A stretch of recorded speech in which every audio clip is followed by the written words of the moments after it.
Assalamualaikum warahmatullahi wabarakatuh. Selamat pagi anak-anak. Bagaimana kabarnya hari ini? Semoga kita selalu sehat walafiat dan selalu dalam lindungan Allah Subhanahu wa taala. Nah, kembali lagi hari ini pada mata pelajaran Sejarah Kebudayaan Islam. Seperti biasa, sebelum memulai pelajaran pada hari ini, marilah kita bersama-sama membaca doa. Bismillahirrahmanirrahim. Rabbi syrah li sadri wa yassir li amri wahlul 'uqdatam min lisani yafqahu qawli. Amin. Hari ini kita akan membahas tentang memahami peristiwa kerasulan Nabi Muhammad SAW. Tapi sebelumnya, Ibu mau tanya dulu. Apa sih tugas dari seorang rasul? Mengapa Allah Subhanahu wa taala mengutus Nabi Muhammad SAW di muka bumi ini? Kapan dan bagaimana Nabi Muhammad SAW diangkat menjadi seorang rasul? Nah, marilah kita bersama-sama pelajari lebih dalam tentang memahami peristiwa kerasulan Nabi Muhammad SAW.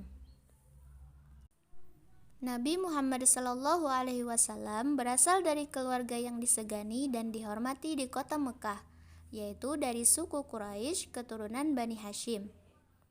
Pada saat beliau diasuh oleh pamannya yang bernama Abu Thalib, beliau mendapat amanah untuk membantu menyediakan air bagi orang yang datang ke Ka'bah untuk pemujaan berhala. Walaupun demikian, beliau tidak pernah mengikuti upacara pemujaan itu. Beliau merasa risau dan gelisah terhadap kaumnya yang menyembah berhala. Oleh karena itu, menjelang usia yang ke-40 tahun, beliau sering bertafakur, uzlah atau mengasingkan diri, merenung dengan sungguh-sungguh. Tujuan beruzlah ini adalah untuk membersihkan diri beliau dari dosa-dosa dan juga untuk bertaqarrub atau mendekatkan diri kepada Allah Subhanahu wa taala.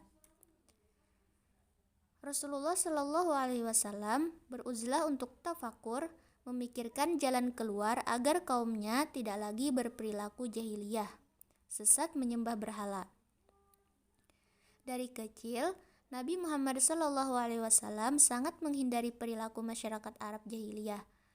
Beliau juga menghindari cara beribadah orang Arab menyembah patung atau berhala, matahari, bulan, bintang, pohon, dan air. Maka tidak heran sebelum menerima wahyu, Nabi Muhammad SAW lebih sering menyendiri, merenung, dan beribadah seperti yang dilakukan Nabi Ibrahim alaihissalam. Menjelang usia beliau yang ke-40, Rasulullah sudah terbiasa beruzlah, bertahanus, dan berkhalwat di Gua Hira, sebuah tempat yang terletak beberapa kilometer dari kota Mekah. Di tempat itu, Nabi Muhammad SAW berusaha menenangkan jiwa dan pikiran beliau hingga berbulan-bulan lamanya. Beliau kembali ke Mekah hanya untuk mengambil bekal sekadarnya. Di dalam Gua Hira, aktivitas Nabi Muhammad SAW tak lain adalah duduk seraya mengamati, merenung dan bertanya, siapakah yang menciptakan langit, bintang, dan seluruh makhluk ini? Itulah ibadah yang dilakukan beliau sejak usia 30-40 tahun. Seolah-olah itu merupakan persiapan bagi beliau untuk menjadi nabi.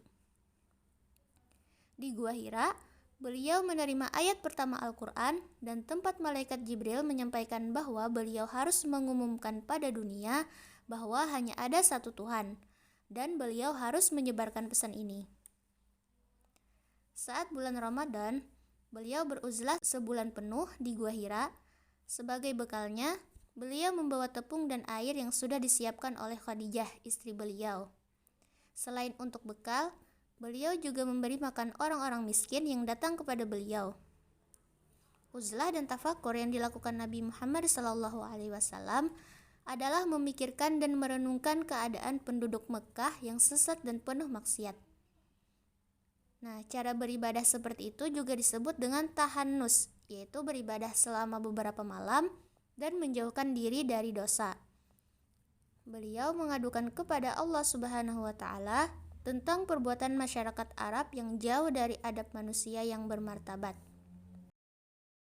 Melalui tafakur, Nabi Muhammad SAW membersihkan hati.